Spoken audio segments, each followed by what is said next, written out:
At the time he carried out the experiment, the atom was thought to be a blob of positive charge with negative electrons embedded inside it. Now Rutherford set up an experiment to direct a beam of alpha particles, which he knew to be heavy positively charged particles, and we now know to be the nuclei of helium atoms, through a very thin gold foil.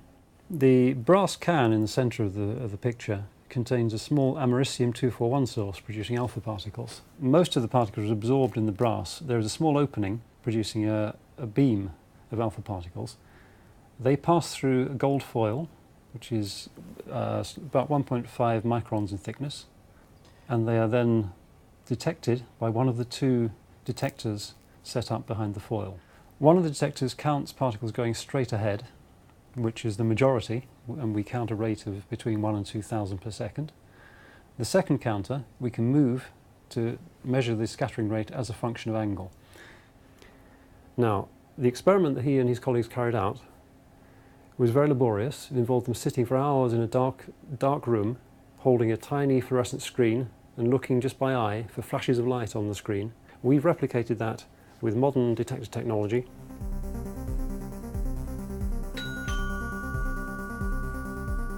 In its current position behind the foil, it will measure one count every few seconds.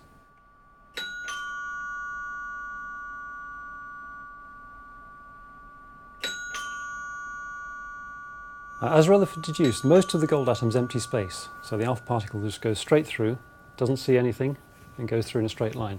Occasionally, one of the particles will come close enough to the nucleus of the gold atom that it will be deflected by the electric field from the positive nucleus.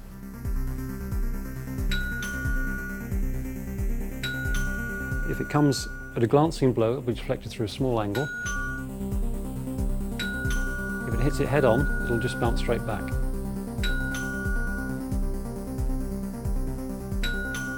And it's fascinating, I think, to them that this was telling us something very important that we didn't know about the very deep structure of matter. It showed that the atom had a heavy nucleus with mostly empty space with electrons distributed around it, which is exactly the picture we now have. It was also the start of particle physics. What Rutherford was doing, and what we're doing here, is taking a beam of particles, firing at a target, looking at the way the particles are scattered, and from that deducing what was going on inside the target.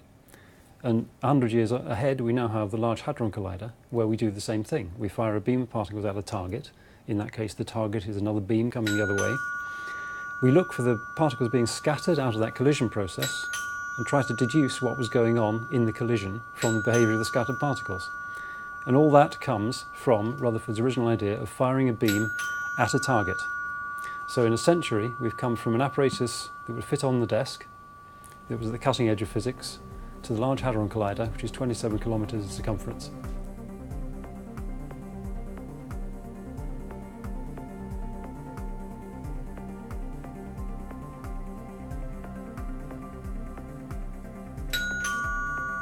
What was happening was that the alpha particles were going through and missing the nucleus, because the nucleus is extremely small and the atom, by comparison, is very big. So it's almost all empty space. And we had to wait a long time before one of those alpha particles hit the nucleus almost head on and bounce back into our detector.